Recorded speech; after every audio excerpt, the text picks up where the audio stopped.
ask a question, Rabbi Say. Shabbos, why are there so many rules? 39 melachos, plus the rabbanans, plus minhagim.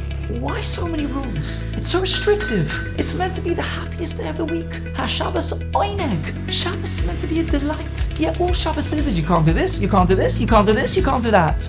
Why are there so many rules to Shabbos? Surely these restrictions prevent us from enjoyment. I want to share a mashal. It's now the 2026 World Cup. Billions of people are watching the football in America. There's one boy in school who sees all his friends talking about the World Cup. All his friends are talking about the football, and he doesn't know anything about it. He goes up to one of his friends and he said, everyone's talking about football. Can you show me what this is all about? His friend says, no problem. There's a game later this afternoon and I've got a spare ticket. I'm going to take you to a game. He says, thank you so much. He's so excited. They're in the car. They're driving to the stadium. Whilst they're driving, the boy that doesn't know too much about football says, maybe you can tell me how the game works? His friend says, no problem, great idea, let me tell you. There's 11 players on each side. You're told what to wear, you can't choose what to wear. You are not allowed to touch the ball with your hand. If you do, it's a penalty to the other side. Now, there's a grid. The ball cannot leave the grid. If it leaves the grid to the east or the west of the pitch, it's a throw-on.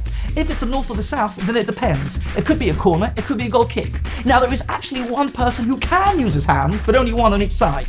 But even when he can use his hand, he can only use his hands inside a certain box. If it's outside a certain box, he cannot use his hands. Now, if you foul, it depends where the foul is. If it's outside a box, it's a free kick.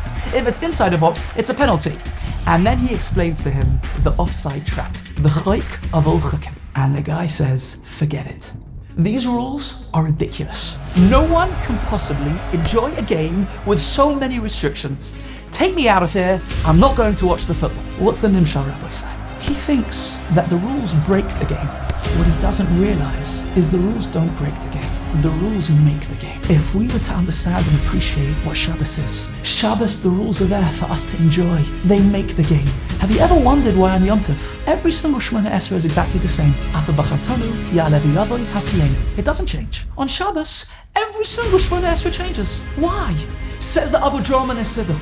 Because on Shabbos, do you know what we're celebrating? 3 Shabbosos.